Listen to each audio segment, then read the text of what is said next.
তিন নম্বরে অহংকার দাম্ভিককে আল্লাহ পছন্দ করেন না। প্রিয় ভাইরা, আল্লাহ বলেন কারুনের ঘটনাকে আল্লাহ এখানে এনেছেন। আল্লাহ বলেন ইন্না কারুনা কানা মিন কওমি মূসা। কারুন ছিল মুসা আলাইহিস সালামের কওমের লোক। মুসা আলাইহিস সালামের কাজিন ছিল মূলত। কারুন নামে একজন সম্পদশালী ছিল। আল্লাহ বলেন এই কারুনকে আমি এত সম্পদ দিয়েছি, এত বেশি ছিল তার সম্পদগুলো যে সে আলমারির ভিতরে রাখতো।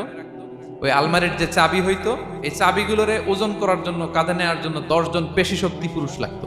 তাকে এলাকার লোকেরা বলেছিল খলালাহু কওমুহু লা তাফরাহ, হে কারণ তুমি গর্ব করো না। কারণ তাকে বলছিল মুসা আলাইহিস সালাম যাকাত দাও। সে বলতেছে আমি যাকাত দিব কেন? এই সম্পদ তো আমার। ইন্নামা উতিতুহু আলা ইলমিন ইনদি, আমি আমার বুদ্ধি খাটায় এই সম্পদ কামাইছি, আমার সম্পদ আমি খাবো, আমি যাকাত দিব কেন?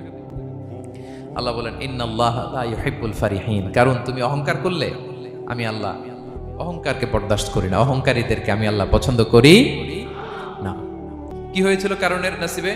আল্লাহ বলেন ফাখাসাফনা বিহি ওয়া বিদারিহিল আরদ ফামা কানা লাহু মিন ফিআতি ইয়ানসুরুনাহু মিন দুনিল্লাহ ওয়া মা কানা মিনাল মুনতাসিরিন। আল্লাহ বলেন সে যখন অহংকার দেখালো, আমি কারুনকে আর কারুনের সব সম্পদ মাটির ভেতরে দাবিয়ে দিলাম মুহূর্তেই।